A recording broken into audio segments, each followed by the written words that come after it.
Honourable members Asaduddin बहुत बहुत धन्यवाद। धन्यवाद सर, आपका शुक्रिया कि आपने बोलने का मौका दिया। आपका बेहद शुक्रिया सर। सर, मैं इस बजट की मुखालिफत में बोलने के लिए खड़ा हूं और इस बात को ज़हन-नशीन करनी चाहिए कि सर के पिछले 25 साल में से 15 साल बीजेपी और एनडीए इख्तिदार पर है और यही बुनियादी वजह है कि आज एक ग्रेजुएट बेरोजगार है, किसान खुदकुशी कर रहे हैं, एमएसएमई बंद हो रहे हैं और चीन से बगैर इंपोर्ट करे हमारे देश का निजाम नहीं चल सकता। ये सब जिम्मेदारी इस हुकूमत पर आयद होती है सर। वजीर आजम कहते हैं कि मुल्क विकसित भारत की राह पे है। मैं कहना चाहता हूं कि ये उस वक्त तक मुमकिन नहीं है जब तक इस मुल्क की 80 करोड़ आवाम फ्री राशन के बगैर जिंदा नहीं रह सकती। विकसित भारत उस वक्त तक मुमकिन नहीं है सर जब हमारे देश की लड़कियां न्यूट्रिशन और तालीमी मौके उनको बच्चों की तरह नहीं मिल जाते। सर, विकसित भारत उस वक्त तक मुमकिन नहीं है जब हमारे मुल्क के बच्चों को जो पढ़ना नहीं आता, प्रॉपर सेंटेंस नहीं लिख सकते। सर, विकसित भारत उस वक्त तक मुमकिन नहीं है जब इस देश की बहुत बड़ी आबादी गरीब है, एब्जेक्ट पॉवर्टी में है। विकसित भारत इस वक्त तक मुमकिन नहीं है सर जब देश के 15% मुसलमानों को तालीम से, रोजगार से, सियासत, इंतजामी और गवर्नेंस से मजहबी तासुब की बुनियाद पर खारिज कर दिया जाता है। सर, 2014 से रियल वेजेस में गिरावट आई है या स्टैग्नेशन हुआ है। हर साल 1.3% की कमी हुए, यानी हर साल वतन अजीज के शहरी गरीब होते हैं और बरसर इख्तिदार की जमात की दौलत में इजाफा होता है। 750 उन्होंने अपने नए पार्टी ऑफिस पूरे देश में खोले हैं और एक गरीब को पीएमएवाई में बगैर रिश्वत करप्शन के घर नहीं मिलता। सर, तनख्वाहों में कमी, गिरावट से सबसे ज्यादा नुकसान मुसलमान, दलित और आदिवासी को है क्योंकि इनमें सबसे ज्यादा गरीब हैं। सर, मोदी हुकूमत ने इन तीनों तबकों के खिलाफ ऐलान जंग कर दिया। क्या मन की बात से एक औसत घराने को खाना मिलता है? सर, वजीर आजम ने हालिया आवाम को, जनता को मशवरा दिया कि खाने के तेल में कमी करने से जिस्म का वजन कम होता है। सर, मगर इस हुकूमत के मोटापे का अंदाजा लगाइए कि 2014 और 22 से मोदी हुकूमत ने एडवर्टाइजमेंट के ऊपर 3,260 करोड़ रुपए खर्चा किए। तो मालूम हुआ कि देश के प्रधानमंत्री मोदी जी एक एग्जाम वॉरियर भी हैं और एक डाइट कोच भी हैं। सर, खाने के तेल का होलसेल प्राइस इंडेक्स 2014 में 104 था, 2022 में 182 हुआ, 2024 में 145 होता है। ये पॉलिसी हुकूमत किसके लिए बनाती है? गरीबों के लिए नहीं बनाती, हम जानते हैं। सर, 80% भारत की आबादी माइक्रो न्यूट्रिएंट डिफिशियंसी है, सफर करती है। हेल्थ के बजट को हम देखें sir, as a percentage of total budget spend and share of GDP, इसमें कोई इजाफा नहीं हुआ है सर, बल्कि इसका शेयर 2018-19 से कम है। जब हेल्थ सेस लागू किया गया था, हजारों करोड़ हेल्थ सेस कॉर्पोरेट और इनकम टैक्स लोगों ने दिया, हमारे हेल्थ सेक्टर में कोई काम नहीं हो रहा है। सर, तालीम पे आ जाइए। इकोनॉमिक सर्वे जो रिसेंटली ले हुआ है इस हाउस में, जिसमें डेटा यह बताता है कि स्कूल रिटेंशन क्लास 1 to 10 63.8 और हायर सेकेंडरी में क्लास 1 to 12 45.6। मतलब यह है कि सर, एक 1/3 हमारे बच्चे 10वीं तालीम को मुकम्मल नहीं करेंगे और आधे से ज्यादा 12th की तालीम नामुकम्मल करेंगे। लगता है कि देश के प्रधानमंत्री इनको एग्जाम वॉरियर बनाने का जो नारा लगाते हैं, वो नहीं चाहते कि नौजवान तालीम याफ्ता बने, बल्कि सिर्फ चाहते हैं कि गरीब और मायूस नौजवान उनकी जलसों जनसभाओं में यहाँ शिरकत करें, उनके लिए जिंदाबाद के नारे लगाएं और खुद की जिंदगी और मुस्तकबिल को मुर्दा कर दें।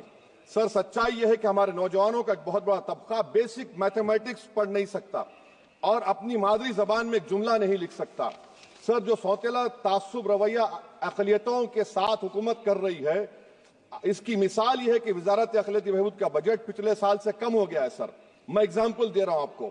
जो pre matric, post matric, MANF, free coaching, interest subsidy education loan है, एलोकेशन फॉर एजुकेशन एम्पावरमेंट में जबरदस्त कमी आई है। सर, पिछले साल 1575 करोड़ था सर, इस साल 678 करोड़ कर दिया गया है। सर, सेंट्रल सेक्टर की जो स्कीम्स है, जिसमें education, empowerment, skill development, PM विकास है, 2024 में 2120 करोड़ में से सिर्फ 770 खर्चा किए गए। सर, 2025-26 में उसको 1237 करोड़ कर दिया गया। सर, ये सरकार अक़लियतों को और खास तौर से मुसलमानों को मुकम्मल नजरअंदाज कर दी गई है। प्री मैट्रिक स्कॉलरशिप सर, पिछले साल 326 करोड़ में से 90 करोड़ रुपए खर्चा किए गए। पोस्ट मैट्रिक में इस साल 65% कमी कर दी गई, सिर्फ 413 करोड़। मेरिट कम मीन सर 33 करोड़ से 7 करोड़ कर दिया गया है। कौमी वक्फ बोर्ड तरक्याती स्कीम, शहरी विकास संपत्ति सर 2023-24 में 17 करोड़ में 8 करोड़ दिए गए, 1 करोड़ खर्चा हुआ। 2024 में 16 करोड़ सिर्फ 3 करोड़ रुपए दिए गए। इस साल 13 करोड़ रुपए दिए गए हैं। तो इससे अंदाजा होता है कि हुकूमत वक्फ की जायदादों को आमदनी का जरिया नहीं बनाना चाहती, उसको बर्बाद और खत्म करना चाहती है। सर स्किल डेवलपमेंट में हमारी दोहर उस्ताद नई मंजिल बिल्कुल खत्म करके रख दिया। अब टेक्सटाइल इंडस्ट्री बर्बादी के दहाने पे आ गई सर। 2016 तक भारत में सबसे ज्यादा रेडीमेड गारमेंट्स हम एक्सपोर्ट करते थे, आज उसमें 14% कमी आई, बांग्लादेश हमसे आगे चला गया। सर मैं एक मिसाल दे रहा हूं, मालेगांव में पावरलूम इंडस्ट्री में जो रोजगार देते हैं, ना उस पावरलूम इंडस्ट्री के लिए ना उसमें लेबरर के लिए कुछ बजट में रखा गया है। RODTEP, ROSCTL में एक्सपोर्ट प्रमोशन की पॉलिसी नहीं बनाई गई। ग्रुप इंश्योरेंस और GIS को क्यों बंद किया गया इन पावरलूम इंडस्ट्री के लिए? और फिर सर PLI स्कीम के बहुत बड़े दावे किए जाते हैं। ये PLI स्कीम प्रो कॉर्पोरेट है, जबकि इसको प्रो माइक्रो होना चाहिए था। मालेगांव की पावरलूम इंडस्ट्री के लिए इंफ्रास्ट्रक्चर डेवलपमेंट है। ये तासुब और सौतेला सुलूक मालेगांव पावरलूम और ये इंडस्ट्री से कब तक चलेगा? सर डेडलाइन, मोदी जी ये गवर्नमेंट डेडलाइन देती है। मेक इन इंडिया का वादा था सर 100 मिलियन जॉब्स, 12 से 14% ग्रोथ। हकीकत क्या है सर? सिर्फ 6% ग्रोथ है। मैन्युफैक्चरिंग एम्प्लॉयमेंट में सर 12.6 2011-12 में था, वो गिरकर 11.4 हो गया 2022-23 में। सर इकोनॉमिक यूरोपियन यूनियन की policy on carbon border adjustment mechanism EU deforestation regulation ये कहता है इसके ऊपर भारत का बहुत बुरा असर पड़ने वाला है। इकोनॉमिक सर्वे ये कहता है कि 9.5 बिलियन एक्सपोर्ट्स में कमी आएगी। क्या पॉलिसी है सरकार की? सर अनक्लेम डिपॉजिट्स देखिए सर 2023-24 में LIC में 3,70,000 maturity claims are lying unclaimed, 880 crore के। EPFO 2023-24 में 8,500 crore is lying unclaimed in 21 lakh inoperative accounts.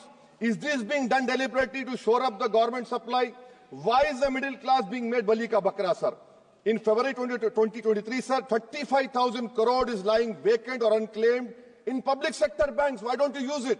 And sir, the travesty of justice is in PM Poshan, sir, a cook or helper gets only 1,000 rupees for 10 months. Why can't the government increase? Sir, agriculture department का जो budget है 4,000 करोड़ कमी कर दी गई। मैं आदाद और शुमार और एक स्टडी की बुनियाद पर कह रहा हूं कि किसानों की अगर आमदनी 100 रुपये है तो ये हुकूमत 12 रुपये लेती है। जुल्म नहीं तो क्या है? Sir India steel industry export किया 13 बिलियन और उसमें से 1.2 बिलियन हमने एक्सपोर्ट किया था स्टील एल्यूमिनियम US को।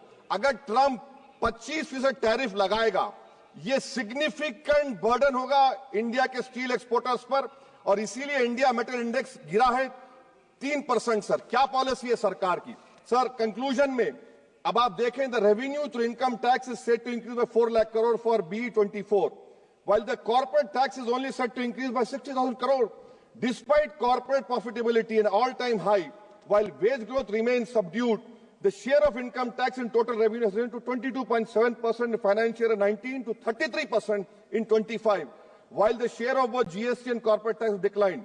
This means that it is still the individual taxpayers paying income tax that is funding the government while corporation get an easy ride, sir. In conclusion, sir, the state I come from, Telangana से मैं आता हूं, तेलंगाना की आवाम ने 8 MP BJP को दिए।